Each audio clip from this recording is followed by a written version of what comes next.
But it did seem like, wow, that is crazy permissive. And like, do you imagine your 9-year-old daughter going off with some strange man in Hell the evenings no. to play at bars and stuff, and you're not there? I mean, No, to supervise, I mean, no way, right? no. Good Lord. I'm like, something bad's going to happen. Something's going to happen. Welcome to Rock and Roll Book Club, where we discuss books by and about musicians and the music business. I'm Shelley, and on this episode, me and my co-hosts Dave and Jen have a lively discussion about Ani DiFranco's memoir, No Walls and the Recurring Dream. In her book, DiFranco takes us through the first 30 years of her life, from her childhood home with no walls in Buffalo to shaving her head and moving to New York, to becoming a vagabond singer-songwriter, and through the rise of her record label, Righteous Babe Records. In between, we meet lovers, questionable characters, and some pretty cool collaborators. Prince. Quick content warning, this episode has some colorful language, so be careful where you listen and who you listen with. Hey everybody, welcome to Rock and Roll Book Club. Happy to have you here today. Today we are discussing Ani DiFranco's memoir, No Walls and the Recurring Dream. And I'm just going to say right out of the gate, I'm a huge Ani DiFranco fan. I have been since the 90s. Admittedly, I'm a little behind on her last few albums, but I adore her. So I'm fully entering this conversation with complete bias.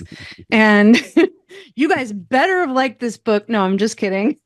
But I did love this book, and I'm super excited to talk about it. Taught me about goodwill, and I have done well by their names. Just that kind Maybe a brief, very brief history lesson on Ani DiFranco. So she is probably, I think it's pretty easy to say, the best known, most successful contemporary folk artist of the last maybe 3 decades. She has made over 21 studio albums since her 1990 debut album came out, all of which have been released on her own record label, Righteous Babe Records, which started off as Righteous Records, we learn in the book, and then became Yeah. Righteous Babe after a short time. But she has self-released every one of her albums. The label started off as something for just her music, but over time evolved into she released music from a number of other artists, all the way up to including like Andrew Bird. And I think she did a Maceo Parker CD. She did all sorts of stuff. So she's released a lot. She has sold millions and millions of albums while completely bypassing the mainstream music industry. So she's never been involved with a major label. She has never, done that sort of system, which is really a system that died in the early 2000s anyways. But in her peak in the 90s, she skewed the entire mainstream industry system and released albums independently. In 1999, she collaborated with Prince on 2 songs, one on her album, one on his album. That's a pretty significant thing. She won a Grammy in 2004 for her album Evolve. The Grammy was for Best Recording Package. I don't know exactly what that means, whether that's the artwork or the box or the whatever, but it was a 2004 Grammy for Best Recording Package.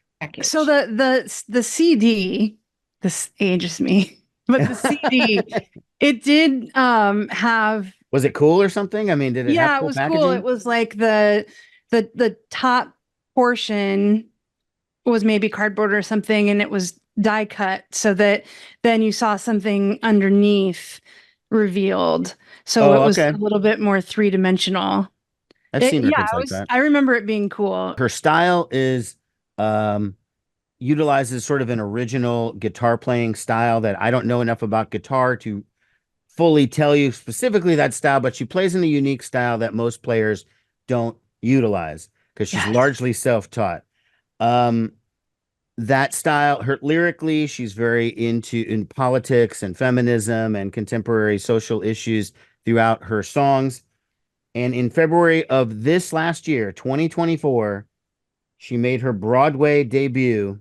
She played Persephone in Hadestown. That's what it is, right? Right. Hadestown is, I've seen it twice. I've seen it in Omaha. I've seen it on Broadway. It's coming back to Omaha, I think next February, March. It's incredible. That is like my favorite musical ever. Oh my Wow. gosh. I mean, for her to be able to do that, I mean, I don't know. I feel like I'm like, unfamiliar, but I don't know. it's That's so good. I will trust It's your so- judgment on that. Well, basically, quickly, because it's going to refer to my background here. It's two people trying to get out of hell, and they're trying to get their way out of hell, which reminds me of my background because I feel like I'm kind of like in like Heaven's Gate. Doesn't it look like it? Taught me about goodwill, and I have done well by their names, just like Tell me a little bit about, your impression of Ani DiFranco before the book. Dave, I know you said you weren't super familiar with her, but what impressions did you guys have of her? Well, I'll go on that one. So my impression of her was I worked in a record store in the 90s, and I remember every one of those CDs. Like you made a playlist, Shelley, and it had some of the artwork from some of the albums, and I recognized all of them from selling them in the store back in the 90s. I worked in a record store in a college town right in the heart of the campus area, so it was huge back in that era. I didn't know her music other than that she was folky, acoustic, and my impression at the time was that it was mostly kind of appealing to lesbians. That's incorrect. I know that was the impression at the time, but Madison had a huge lesbian population, and women's music was huge in downtown Madison. I mean, the Indigo Girls were like the top, but there were a whole million others that used to play in Madison all the time, and Ani DiFranco among them. So that's how I knew her, not from knowing her music, but just knowing that she was popular and that she sold a lot of CDs. That was my basic impression. So To me, she's the lesser of the evils of the 90s, singer Lilith Fairy women's festival people. I think, I think I tried to get into her a little bit and it didn't grab me. And, but I liked her enough. I just didn't stay long. I think she's so cute. And that's something we need to talk about later because she's always had issues with that. I mean, with her looks and she's so cute. But she's fine. A ringing endorsement by Jennifer Vick. Yeah. So no, Shelley, I think we know what your impressions were. I mean, you were a huge fan. Yeah, absolutely. So I wasn't with her from the very first record, but shout out to my friend Katie who got me into Ani DiFranco. I probably came in at maybe Not a Pretty Girl or Dilate. What year would those be? Do you know? 95, 96, somewhere in there? Yeah, it was probably like 96 is when I started listening. Because she had gone off to college for a year, to a liberal school, and that's where she discovered Ani DiFranco. And then when she moved back to Lincoln, she introduced me to Ani, and yeah, and I loved her. But I have to say, if I would have started with her self-titled album, her very first one, that might have been a rougher entrance for me. It took me a while to like that album and the one after that. So I kind of came in when she was starting to do more like electric, like she had like drums and a bass and a full band. So I didn't start at her pure folk acoustic stage, which is what she originates from. Right. But yeah, love her message, love her lyrics. I mean, some of my favorite lyrics that have ever been written are hers. She's just so goddamn clever and just spot on. And the writing is so tight. Yeah, Dave, you mentioned the playlist that I made. That's basically like songs that she references in the book, or that you can see that she was writing them about things she's talking about. And then also just some of my personal favorites.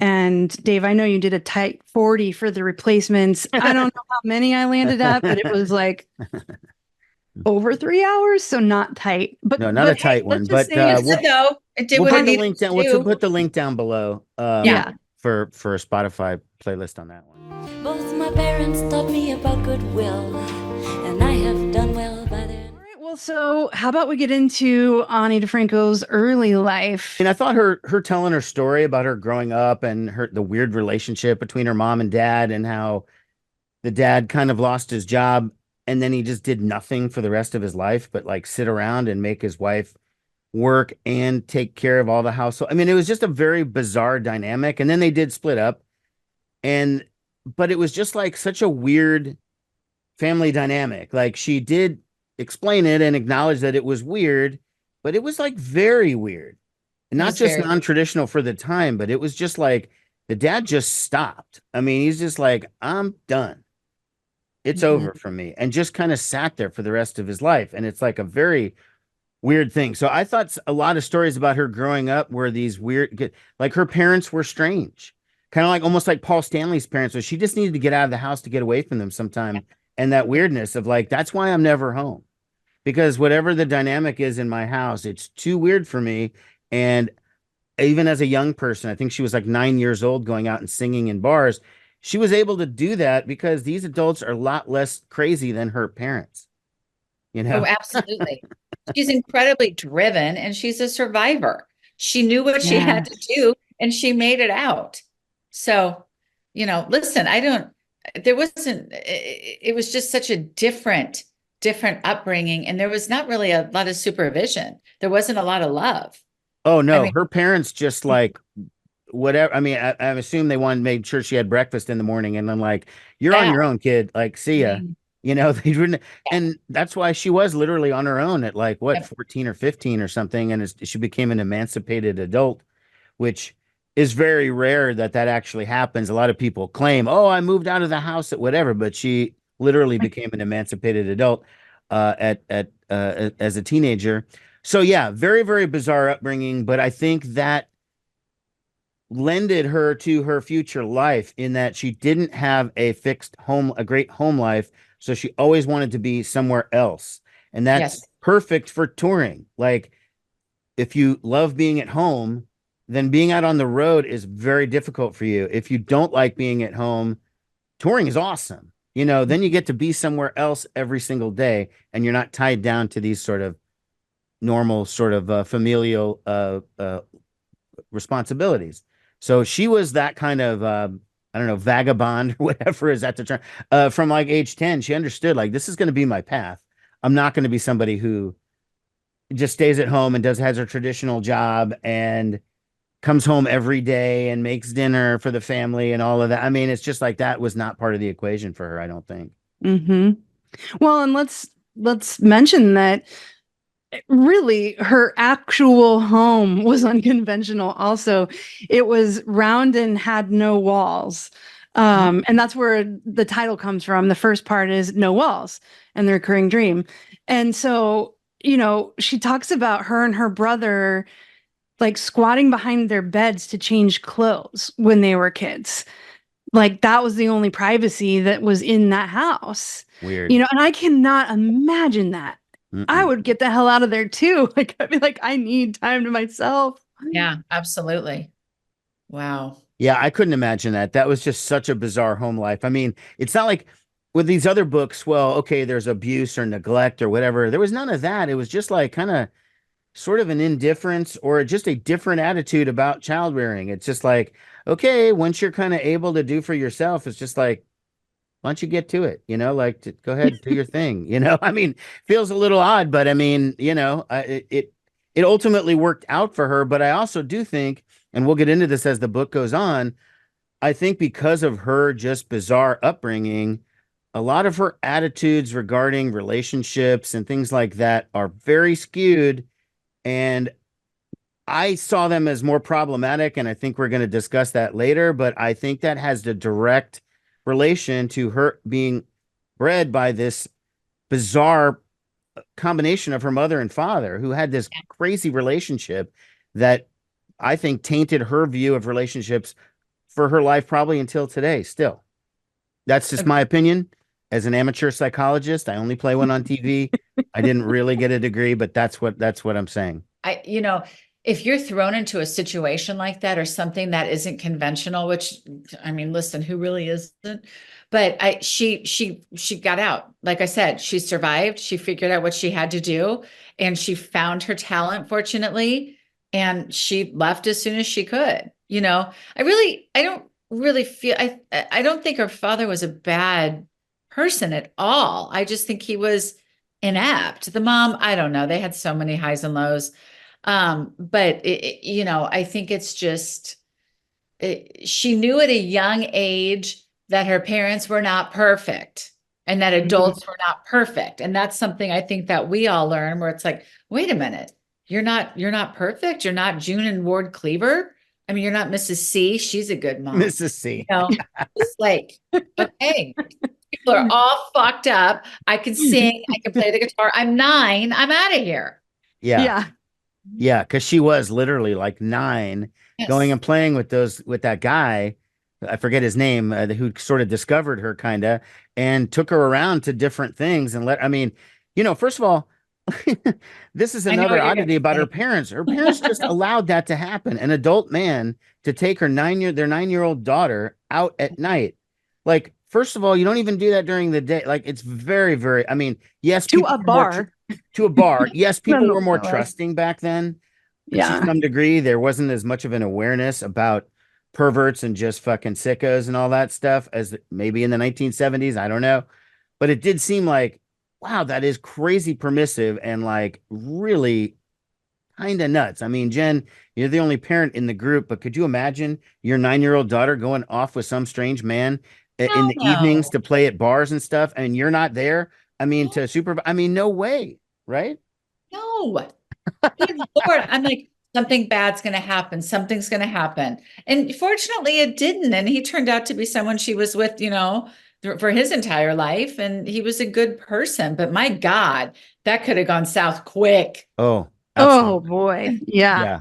I was like you, I was expecting the next thing to be some terrible event or some child, something really bad. And fortunately, that wasn't the case. One thing I was really surprised to learn about her is that she was a dancer.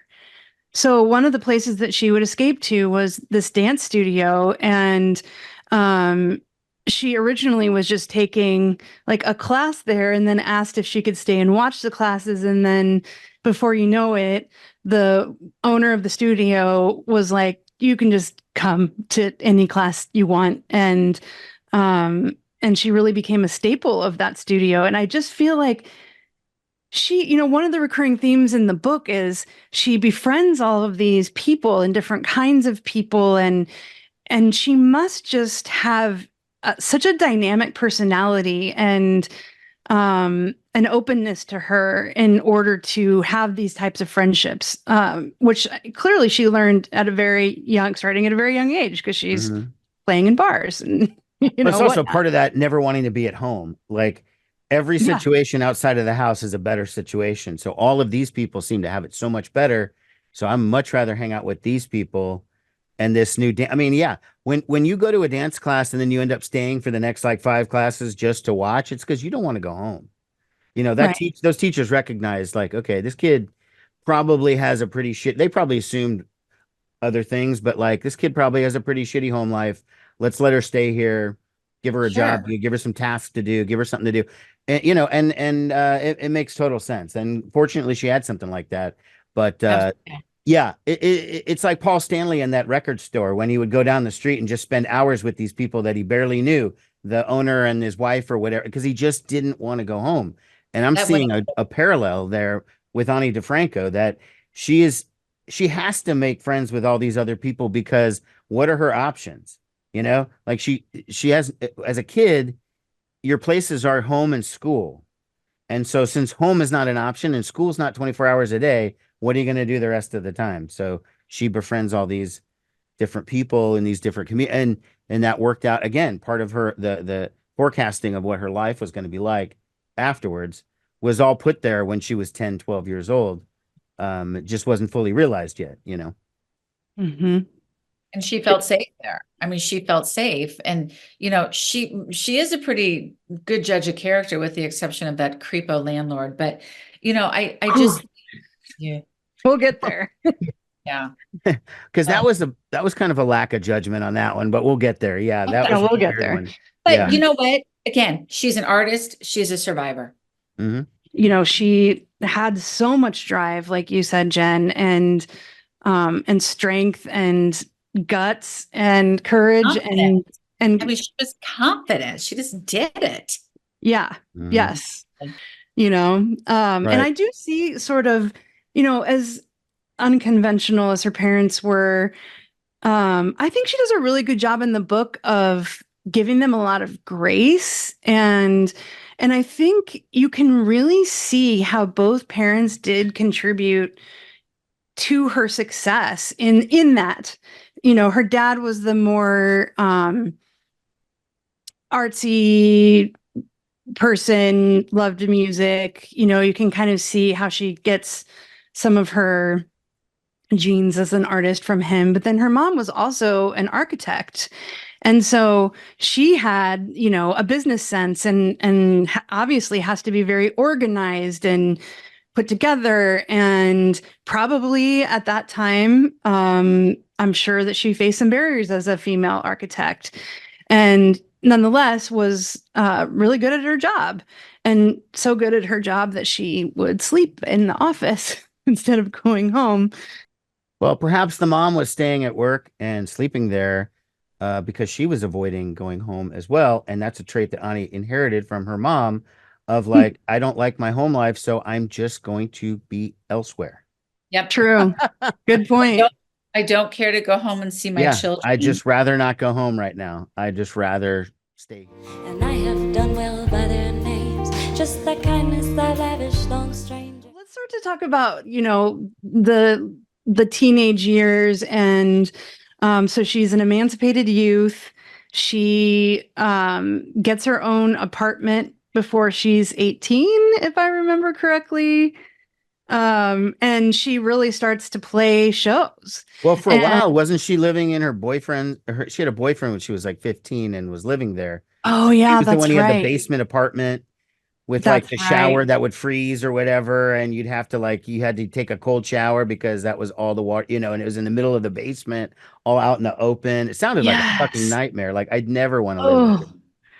It Jeez, sounded so terrible. many of the places she talked about living, I was like, man, that is rough. Yeah, they were just awful. I mean, I couldn't do it. I No can't way. even handle camping. Fuck, I'm not going to live in some place where it's like that. No way. I mean, She had some very odd places. And the strangest one, of course, is that one in Manhattan where she rented a room from a hoarder. God. And that is just nuts. I mean, that is the definition of a red flag, is a hoarder. You do not want to go. I mean, why did she think that was a good idea? Especially because she travels all the time. So that means that guy's going to be free to go into her room and look through her shit, which did happen. And I'm jumping way ahead. I know I'm jumping way ahead in the story, but that is one that stuck out so much as like, that is such a massive lack of judgment. Like, how could you think that was going to work out? Well, first of all, this was just fascinating to me. She had to clean the room, Right. and then she could lock herself in at night. However, there was not a lock to the outside of the room. So when she traveled, she couldn't lock her room, and he would go in there and rifle around and do God knows what. And sleep in there because it was the only room that wasn't covered to floor to ceiling with shit. Yeah. Oh, that's not all he did. As far as we know, he did more. Well, he might have done more, but She whatever. talked about how when she finally went on a tour and was gone for like an extended period of time, she came back, and I'm sorry, trigger alert here. There was jizz all Everywhere. over the sheets, like Everywhere. obvious what he had been doing in this room while she was gone. And that was when she was like, I think I should throw away these sheets and move out of here. Yeah, that should have Like, been the move right away. Really good call. Yeah. Yeah. Yes. Yes. Can you imagine? Both my parents taught me about goodwill, and I have done well by their names. So she's been playing in Buffalo for a long time. She obviously moves to New York City I think she was only 18 when she moved there on her own. First, she was spending weekends there and coming back, and eventually she was like, I'm just going to live here. And then she starts getting some gigs on the road. There was I'm not going to remember this guy's name, but a guy that worked for the Buffalo newspaper that did like the arts and leisure section or something like that. And he wanted to like be her manager. Right. And so they would work together to get these gigs. And the thing I could not believe about the start of her career and actually like making these albums is that everything was handled like by mail. So like she had a mailing list and would mail postcards like, hey, I'm playing at this place, or like write in if you want to buy my record. And it was all just like so grassroots. DIY, right? No, I DIY, mean, that's the word I'm looking for. my feeling is and this is because my own personal lived experience of the 90s, I didn't find that shit remarkable at all. And I found that very like normal. And a lot of her touring experiences were very normal. They were not unique to her. And that is the way every band did it. You had a mailing list that you asked people to sign up for. The only way you could contact them was send them a postcard. There was no internet. You can't call everybody. You can't rely on the promoter to do advertising because you just don't know. So it is building up that momentum, that grassroots thing of, okay, well, there's 10 people here, this show. They'll all sign up for my mailing list. I'll send out the 10 postcards. They'll tell their friends. Next time I'm in front of 25 people or 30 people or whatever. Mhm. It's very grassroots, and it's very much the way pretty much every indie artist did it. She was describing her early days of touring, and maybe it was her and the drummer too. It was just the two of them when they first started really hitting the road and doing a lot of shows. Her her issue with the sound people, like, and saying these sound guys, they just wouldn't listen to me because they didn't appreciate my music or what this and that. Okay. And I felt like going, listen, Ani, it's not you. It's like this for everyone. And that's why indie touring artists hate dealing with the sound people, because sound people are generally pretty jaded, and they're there 6 days a week, and they see 98% of what they see is crap. And so they have a fixed way of doing things. Plus they know their equipment and they know their room better than you do, who is arriving for your first time. So they always have conflicts. As soon as a touring artist is able to financially afford bringing somebody with them, they always bring a sound person first, because that is the issue for literally everybody. You're never going to get that personalized attention. It's not about her. It's not about her being a woman. It's not about her short haircut. It's not about any of that shit. It's about nobody knows you and you're just being treated the same as everybody else until you made money for them. And that's just, you can be critical of that it's about capitalism. And until you're making money, then you start caring more. But that's really what it is. And that still happens today. Sound people are jaded motherfuckers. They're bored. They have to sit there night after night after night listening to music that's not what they like, you know? So I'm just saying, I felt like that experience that she was trying to make very unique was very much not unique. And I only know that because that was my lived experience in the 90s. Right. That's the reason I know that, not because of any other reason, I think why it surprised me is I don't have that background, although I am familiar with like seeing lots of punk bands, and it was all really DIY.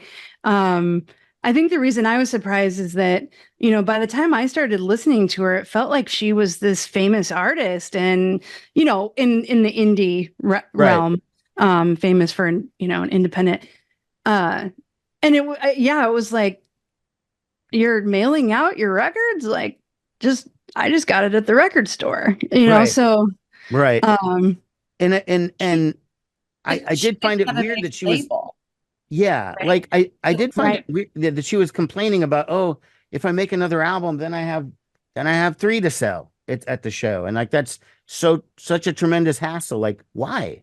Like, that's what you do. You travel around and you sell your shit like at the show. That's how, I mean, I found some of her objections to what she was being forced to do. I mean, play shows for money Sell and merch. sell your t-shirts, sell, and I understand resistance to merch. Okay. Fugazi never did it.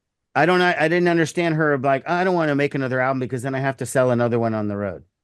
Well, boo fucking who? I mean, the fact that people want to buy your album, that's the headline. More and more and more people love your music and they want to give you money so they can take it home with them. Like, where's the downside? Yeah. Also, that though, was I will mention that she is a very petite woman. I think Sure. she's only like maybe 5'2". 6'5" with the Afro 6'9". Yeah. So it would be really hard for her to carry that shit around. Yeah. So if anybody wondered where Imperfectly came from and why there was not new material on it, it's because she took what she considered her best songs from her first self-titled record and then songs from her second record, Not So Soft, and put them onto Imperfectly so she could just sell one disc instead of having to lug around boxes of two different albums. So I always wondered where the hell that came from. And I was so glad to get that explanation. Like, okay, this makes sense. Like, I'm not crazy. Although I will say some of the songs have a little bit different versions, if I recall correctly. So, hey, if you're a big Ani fan, still worth a listen. Well, that part is good. I mean, I felt like being like, Ani, this is not remarkable. This is the way it was for everybody. You are remarkable in the sense that you succeeded so far beyond where everybody else just remains at that basement, tiny grassroots level. You've been able to ascend to this other area where you're getting Grammys and you're hanging out with Prince and you're playing sold out shows all around the world. Like, instead of, well, I don't know. I just thought like, she didn't seem happy that like she did it her way and succeeded. And yet it's like not enough, or it's like, I want you to feel bad for me for the way it started. And it's like, no, it's the way it starts for everybody. Your ending is much better than it is for 99% of other artists. So that's the part that I focus on.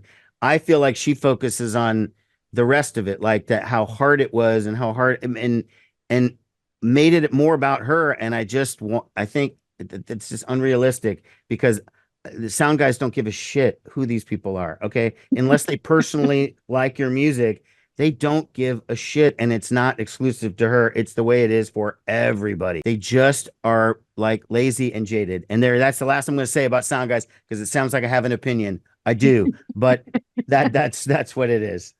I didn't feel like she was trying to make us feel bad for her. I think it just was really hard. And this is a story of her life. So, but Sure. Obviously I know I started by saying I'm coming in with an extreme bias because I love her. Jen, what did you think? About which part? The merch, the sound guys? Her Yeah. early, Do her you early think she was traveling, like, struggling days. do you think she was like, poor me, or trying to make us feel bad for her? Or how did you perceive that? I think I'm wondering if she wasn't starting to get, bigger and bigger, and she just was getting a little bit jaded. She was getting a little bit diva-y. But at the same time, she's an artist and a perfectionist, I'm assuming, and she wanted to sound right. So listen, I get both sides of the story. If I were her and I were coming up like that, I'd sell my fucking t-shirts. Yeah. And bumper stickers and all of that stuff. So I don't know. I mean, I just think I think merch is, listen, I paid $100 for a sweatshirt at the freaking Olivia Rodrigo show. Okay. So there you go. That's crazy. Yeah. That's what I paid. And the line for Taylor Swift for the merch was, I bet it was 4,000 people deep. You could, I was like, what is this? I mean, look, I would say nowadays when people aren't buying as many albums as they used to, and artists are not making money off of record and CD sales like they used to, merch is it. That's how they're making the money. But in Ani's case, we're talking about the 90s. People still bought tapes and CDs and stuff back then. Merch was like a nice bonus. Merch is like, I can pay for an extra hotel room or whatever. My parents taught me about goodwill, and I have done well by their names. she just like jets off and she's like, oh, 2 weeks? Sure, let's go. Right. Like to me, I could never do that. That's crazy. I can totally appreciate somebody else being like, you know what? I got a guitar and I have a backpack and I'm just going to go to Europe for a couple weeks and live off the land and I'm just going to make it happen. That's awesome that somebody can do that. I cannot relate. I have to have shit planned out. I got to know where I'm going. I got to know what's happening I need an itinerary. It doesn't have to be super specific, but I can't just be like, I'm going to England. End of discussion. Like, well, where are you going? Oh, I don't know. And going to England with no money. Right. Like, Or I could clothes. probably hang out, like I could go to England, show up, and if I can afford a hotel room, I'm good. Like, at least I got a place to stay. But she didn't have any money. So it's like a huge leap of faith. It's easy to live econo when you have no money. On the other hand, when you have nothing, you make do. It's like when you were younger. Could you imagine the way you lived when you were like 22 and applying it to the way you are now and being like, how could I have lived in that?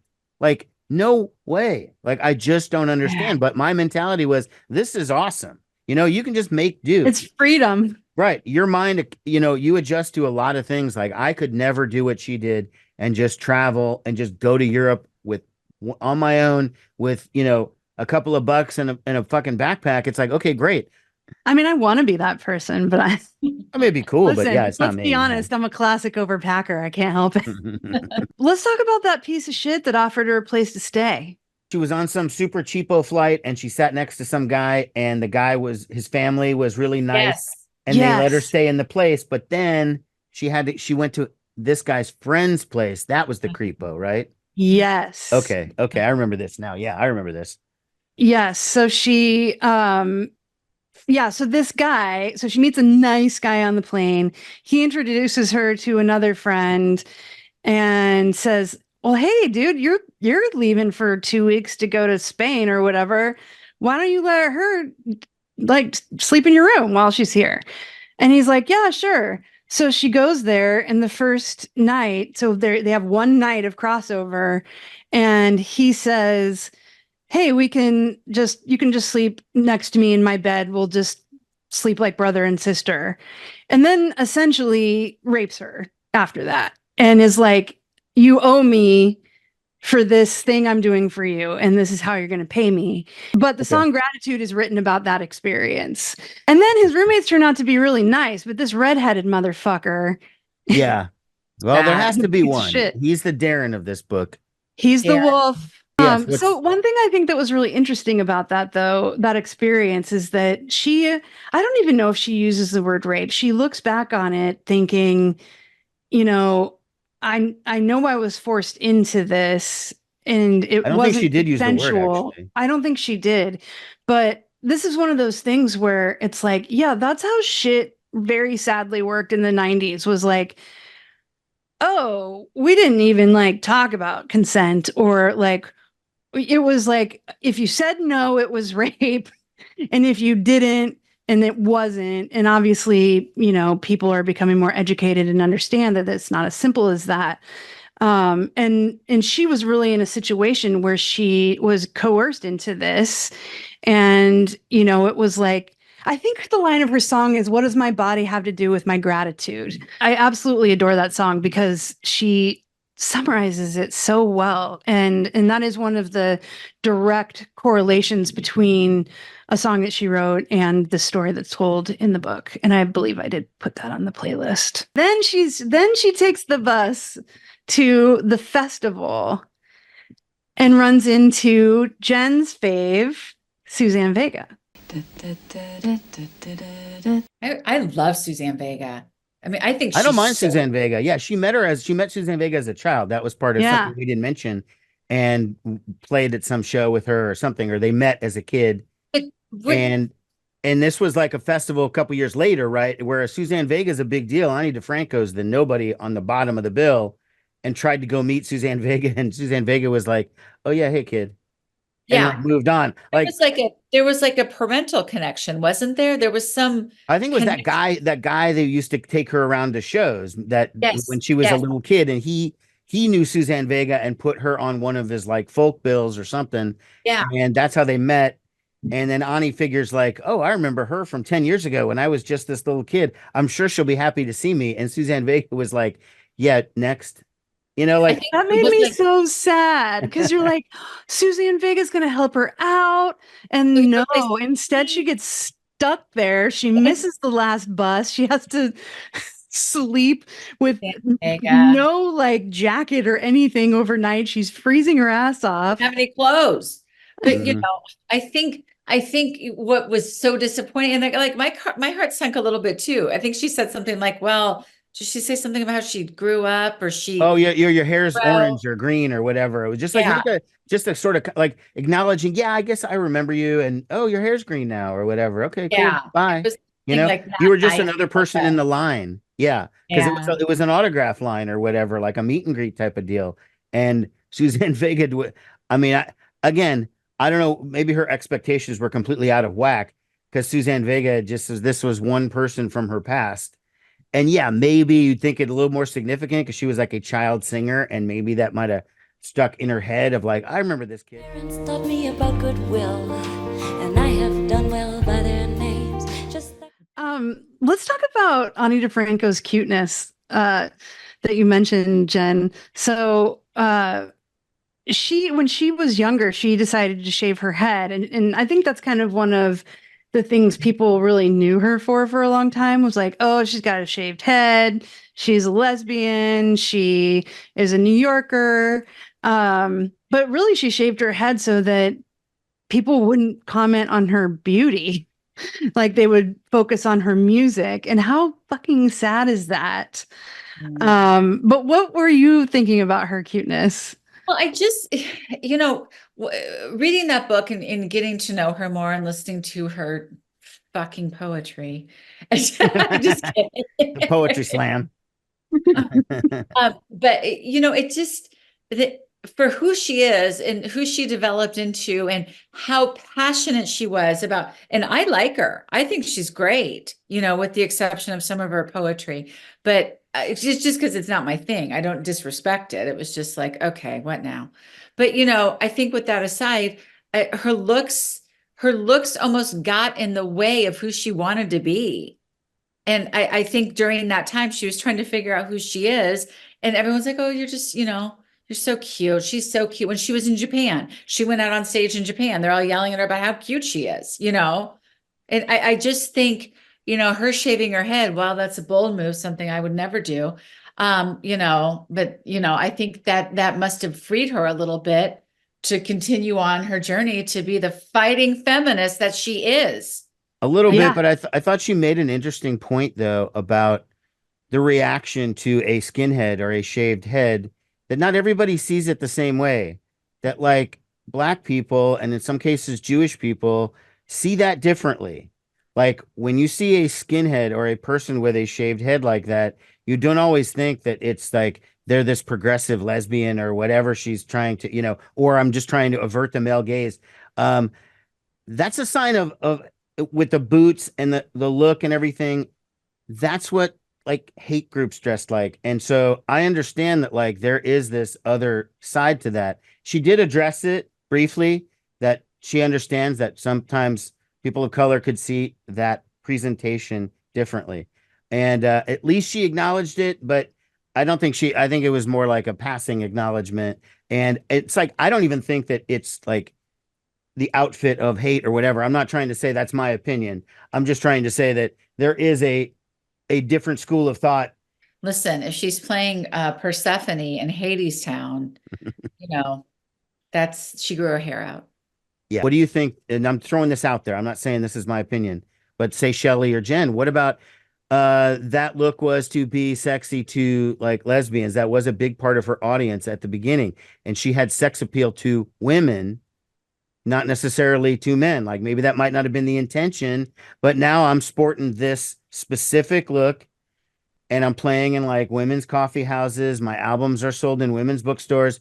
Am I playing up that image a little bit? I'm just asking, putting that out I there. think she had that look before she was even making records. Like I don't think she knew what her target was. It was just, I just want to play, Yeah. So I don't think that she was trying to appeal to anyone. And in fact, I think I don't know. she was, trying to do the opposite. Before reading this book, I thought she was a lesbian. Okay, so I did made too. that assumption because I of knew she wasn't. because of I the knew crowd she that mostly went to her shows in the 90s when she was coming up. And my experience in Madison, Wisconsin at the record store, seeing who bought the records and or the CDs and who did all of that. So I know that it was like there was this confusion. Now, did she put that out there of like trying to make people think she was something that she wasn't? I don't think so. I just think she kept it vague on purpose, and that's good. She's bisexual, of course, that's the newsflash or whatever. But yeah, I think people saw what they wanted to see in her, and that's what they latched onto. And that's why she had such a big lesbian audience. People made an assumption about her, again, based on looks. I think the double-edged sword there. So that's based on her head and based on her appearance in a lot of ways. People made certain assumptions about her. Yeah, I think you're right about that because when I was introduced to her, she was definitely known as a lesbian, and that is clearly not the case from the book. But I do remember that when she got married to a man, everyone was like, "Oh, what?" There was And- she addressed and she that in the talks book about too, that said that in that the there was book. a little bit of backlash. And I remember that, and I remember being so surprised, which is odd considering that she's bisexual, and most of the people she talks about dating, aside from maybe two women, from what I recall, were men. So it is really interesting that that was such a strong part of what she was known for and wasn't entirely true. Both my parents taught me about goodwill, and I have done well by their... But it does kind of lead to what I addressed or I hinted at earlier about her thoughts about relationships and how I thought they were kind of troubling because she sort of talks about like, well, okay, I have this boyfriend, but if I want to have a little side thing with this woman, he's just going to have to deal with it. And if you can't understand that we're all free spirits and we just want to blah, blah, blah, it's like, no, bullshit. Okay. People are entitled, if they're in a committed relationship, to assume that the other person isn't fucking somebody else. Just because they're a different gender doesn't make it any less wrong. And I think she was trying to justify her feelings of like, I can fuck whoever I want to. And then, I mean, some of this, and this is going to sound harsh, but sometimes I felt like with Ani DiFranco, the subtitle of this book should have been, "It's okay if I do it." Ooh, that does sound harsh. I thought that was a really problematic situation. If you want to be with this other woman, then call up your fucking boyfriend and say, our relationship is over. Now, granted, people can have other types of relationships. I don't understand this poly shit or whatever. Okay, but I think they're all living in a delusion. Polyamorous. I do think they're all living in a delusion that ultimately, no matter what your gender, no matter what your sexual orientation is, no matter if you're a man, a woman, trans, this or that, you want to be connected to one person. That is human nature. It's not about gender. It's not about anything. Relationships are for two people. And I will always believe that. And I'm not going to be convinced by some hippie new age bullshit that says that it's okay to do it. It's not. It's not. And I don't want to come off as some right winger conservative because I'm a liberal, but I have a traditional view in that sense. Have a relationship with one person. You want to be with somebody else? Don't be in a relationship with that one person. So there you go. I'm off my soapbox. With your opinion, I understand that. And I think people do what they need to do to make things work for them. But I understand what you are saying and I respect that. However, I think Ani treated everyone like shit. She was not good to these guys. She would flake out on these women. I mean, she really, like, the way she treated Goat. And who was the guy that she was spooning with one day when it was raining? Scott? Who was that? Scott was the boyfriend Scott was her first boyfriend. Scott right? was the first boyfriend. Then we went to the Not Goat. the first one. No, Scott was the long-term one. Right, that, the main long-term relationship. Yeah. The carpenter turned lawyer. She didn't Yes. Turned really, manager. I felt like she had more passion about fighting for a cause than she did about any relationship she was in. I feel I have to say one thing about polyamory. Okay. I'm gonna send you a podcast, Dave. Okay. Just because you're polyamorous does not mean you don't have a core relationship. Like you can still have a one-to-one core relationship where you are committed to each other while also having, let's say, an enriched sex life, or have other relationships that complement that one. So just I would just say in with probably 100% certainty that in every three-way relationship, there is one person who is not totally happy with their third of that relationship. I'm yeah, just guessing, but but it's I not just living together. It's not like you can like be polyamorous and have one couple living together in a house, but they've agreed that they can have relationships outside of that. It doesn't mean you're all living together or you're all married. It's a much broader definition. But I agree. If there's three, usually there's an odd man or woman out. there's one And person that's unhappy with the situation, and I think there's just not enough study on this, and I think it's very hip at the moment. But you know what? I also am a to each their own person, and I don't give a fuck their what you own. do as long as Yeah. it doesn't interfere with me, right? And as long as you're not harming anybody, you live your lifestyle the way you want to. I also find want that to part. say that Scott was also having relations with other women while she was on the road. He She was. did say I that don't he blame was. him. She gave him no love. I mean, he was just like, Yeah, kind of- no, I agree. Like, hey, if she's doing it, you No, might I as think well they're be both doing wrong. it. I just think that she made like it was a lifestyle choice, whereas he did it because I'm lonely because my girlfriend is out on the road all the time. I have nobody here. She is with other people all the time. She's with somebody else, and like so I'm lonely, and I'm and again, I'm not saying he's right. Cheating is always wrong when you're when you're in a relationship. About goodwill, and I have done well by their names, just that kind. Well, let's talk about Goat, who is the man that she married. He was friends with Andy Stochansky, her drummer, that toured with her for so long, and they got married. But before that, when they first met, he was with another woman, and decided to run off on his motorcycle and decide what he wanted to do with his life. And in the meantime, Ani's writing songs about this and playing them. And for you Ani fans out there, this is basically most of the album Dilate, where she's singing all these songs about a guy that she wants to be with while he's basically on tour with her.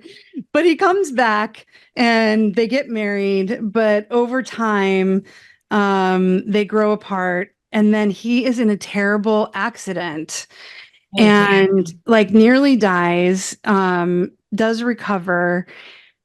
And after that is when they got divorced. I don't know what you guys think. I'm curious to hear, but I feel like the depression that she went through after that, because she did feel really bad about Goat. Like, I feel like she really did have regret about how she treated him.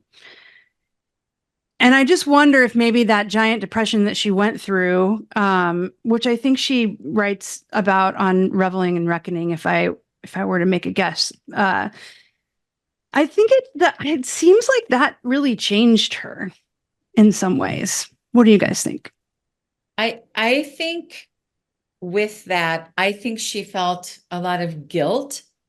And I think how she went through so much of a depression, I think that was more about her having guilt, not about what happened to him. Ooh, God damn. You got, man, harsh. I think for Ani, while she had problems with relationships and commitment, I think things came easy to her because she's talented and she's good and she's determined and she's strong. So she's walking into the new school. She's hanging out with Prince. She's on the road with Maceo. Things came to her where I'm like, wow, girl, you keep going. Things came easy to her. It doesn't really seem like she struggled much with anything except. No, she struggled with the analysis of it later, of like trying to. I mean, I don't know. Again, I'm sorry. I'm on this, like I'm a one trick pony on this, but Have done well by their names, just that kindness I lavished on strangers. my feelings are when she was telling her life story, it was more interesting. When she decides to veer off into poetry slam territory, it was excruciating. I'm sorry. It's just tell your story. don't turn it to poetry. I don't want to hear it. And a lot of times it was off context. And sometimes, like there was an example, she said something about getting to meet Alan Lomax and look at the Woody Guthrie archives and this and that. And then she talks about that for like 2 minutes, maybe not even that much. And then it goes off into some other diatribe about something completely different. And I'm just 9/11, like, the streets of focus. Yeah. Manhattan, it was like all over the place. Yeah. I just thought like, again, maybe if you have more of an appreciation for what she does as an artist, it might make more sense. But coming at it strictly as somebody just reading the book, I found that incredibly distracting, very frustrating. And whenever she started putting in that folksy thing with her voice of like, and we're just going down to the mountain and we're going to do da. And I was just like, oh God, stop. Just say the story. We don't need it in if she's published poetry books. I know that. I looked it up. If I wanted a poetry book, I'd read a poetry book. If I want her memoir, I want a memoir. I didn't like the merging of the two. That's just me. So I think, Dave, that the poems were actually like beginnings of chapters. I listened to it also, but I'm pretty sure every chapter though. It wasn't every chapter, no. But I remember you saying like, I started listening to the book and I was like, oh dear God, is it all going to be poetry? And I was like, Dave, I wouldn't do that to you, buddy. Yeah. No way. I think it would make more sense in the paper version of the book. But reading it might be different, honestly, because her delivery is so different from when she's just reading the parts of the story about her life versus the affectation that she puts on when she's reading the poetry. And I think it was that affect that was what bothered me. I wanted to hear more story. I didn't want to hear as much poetry. And again, that's an artistic choice of hers. It's fine. It's her book. She can make it however she wants, but I found it distracting personally. And some of those are actually set to music. So I don't know if everyone, but most of the poems she reads are on albums of hers. So I think Ani fans probably did go, oh, okay, she's connecting dots for me between this album. Oh, she's reading the lyrics to such and such a song or whatever. I wouldn't have done that. But if you're an Ani fan, you're loving that shit. You know what I mean? Yeah. Like Shelley's probably in freaking heaven listening to this. Heaven's Gate. It's not moving. I'm coming over afterward. I really think this is what she wanted to say. We read this book for book club and now we're reviewing it. I mean, it just is what it is. Ani, so I thought of Liz Phair often when I read this book. Like these two women had to have crossed paths at a women's festival, backstage at Lilith Fair in 97. Yeah, or like whatever women's festival there was, wherever in the Alpine Valley or something. I've always wanted to go there. But I think they could have benefited from some time together because I think Ani needs to go out and have some fun. And Liz, despite her music, did some really cool, fun things. And I'm like, these two women need to hang out, let them go have some fun. Let them get drunk in a blackout. They can make out with each other. I don't care. I thought that they would have benefited from being together. I would love that. Oh my God. That would be interesting. Can I come? I would say you will not go, Shelley, but you can. What'd you say? I will not go, but you can go in my place. I will. Listen, if you win that lottery, I'll take your ticket. Not a problem. I thought this was a genre bending memoir because some of it was just straight essay. Some of the chapters, especially later in the book, really are dedicated to political issues and her thoughts on them. And I know personally that Jen's favorite chapter was the one about menstruation. Yeah. And which one? Taught me about goodwill, and I have done well by their names. Just that kind. So I think I'm going to take a minute. All right, Shelley needs a minute.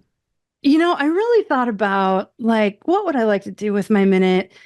Do I want to just list all my favorite Ani lyrics?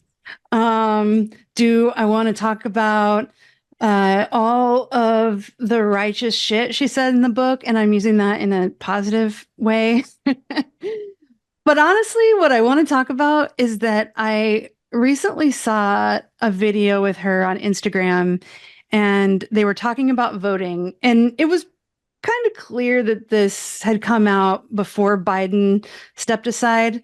But I think the message that she was sending is still a really good one. And that is that sometimes when there's an election coming up, like we have in November, if it's picking the lesser of two evils, it doesn't feel good to vote because you're not voting for someone that you're enthusiastic about. Her opinion on that, which I agree with clearly, is that your vote matters regardless. And in some ways, your vote matters even more, even if you're not excited, because if everybody just says, I'm not excited, then it kind of goes down to the lowest common denominator, right?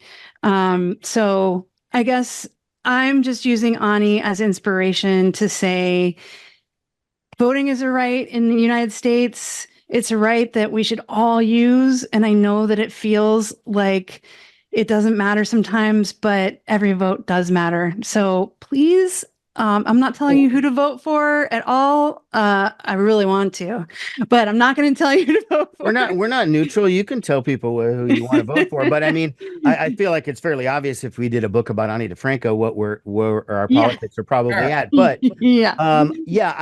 I sometimes get annoyed with like people who are just like, oh, you have to be inspired to vote or whatever. No, you're not. It's not a popularity contest. It's not fan fiction on Tumblr. Okay. This is your life. And you have to pick.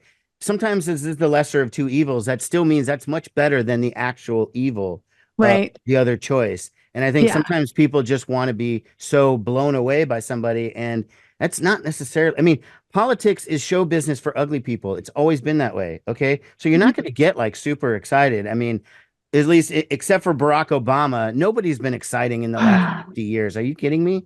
I miss him so much. I didn't want to intrude on your minute there. But so just please go vote. If you don't vote, you can't complain. So go vote. And that concludes my minute. My parents taught me about goodwill, and I have done well by their names. I will say what I loved about reading this book is that the passion that you have for her. And I respect that. I mean, I love that because you like her and she's one of your faves and you're very knowledgeable with her. And now we are as well. It's like, I might not personally like her music. I might not necessarily want to hang out with her, but I have respect for her. Whereas even though I'm not an Ani DiFranco fan, she has been on my radar for 30 plus years. I've known who she is. She gets into my world. She weaves herself into it. Right. Yeah. So in that respect, you know, that's kind of what I came away with is like, I get why she's has such passionate fans and I get why people are very into her.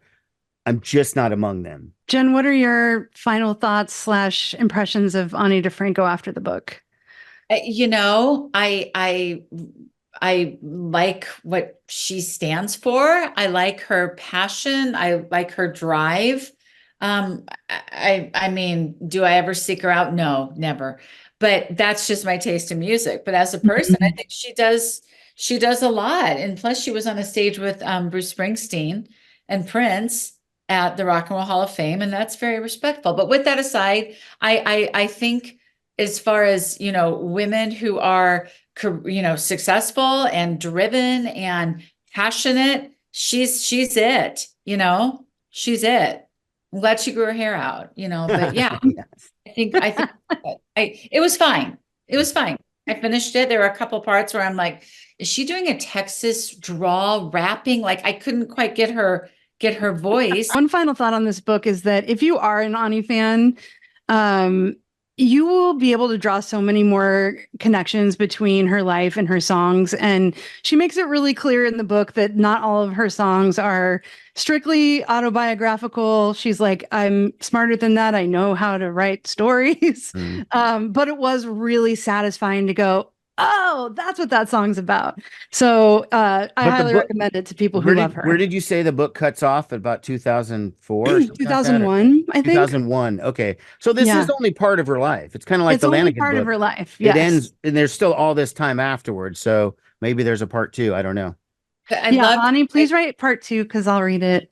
Yeah. I loved how she shared who she listened to, who she liked, She was very clear about her connections, who she's played with.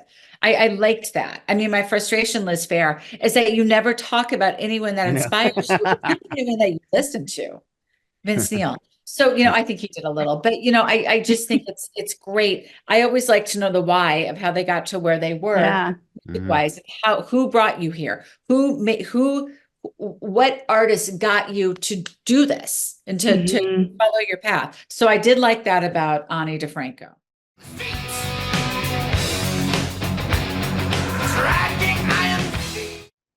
Rob Halford, All confess. This is the lead singer of Judas Priest. Now, before you think, I initially, after Kathleen and Ani, I was going to go something like crazy, like Ozzy, something totally debaucherous, crazy. I was like, you know what? No. Then I was going to do Geddy Lee's book from Rush, which I thought would be interesting, but he's kind of boring, and I don't think there'd be too much excitement in that book. Oh, we hung around and watched Star Trek after the concert. It's like, that's not that exciting. Rob Halford, though, the king of metal, disputably the greatest singer in heavy metal music, and in the mid-90s came out as gay, and it was the biggest shock in music. That I think there is a lot more open-mindedness towards gay people because of Rob Halford more than almost any celebrity, because the heavy metal audience is very male, very macho, and it was very homophobic. And for them to ultimately embrace him was a real testament to his influence. Will, and I have done well by their names, just that kindness I lavish. All right. Well, thanks so much for joining us, everyone. Always happy to have you back here with Rock and Roll Book Club. We hope you will subscribe if you haven't already. Yes. We hope that you will like this video, comment on it, and also follow us on socials. We're on Instagram at RNRBC123. It rhymes. Don't Find forget us on it. Facebook. Yeah, find us And on we're Facebook. on Facebook too, under Rock and Roll Book Club. So thanks for joining. Hope to see you next time. Goodbye. Adios. Bye, Bye. kids. That was good.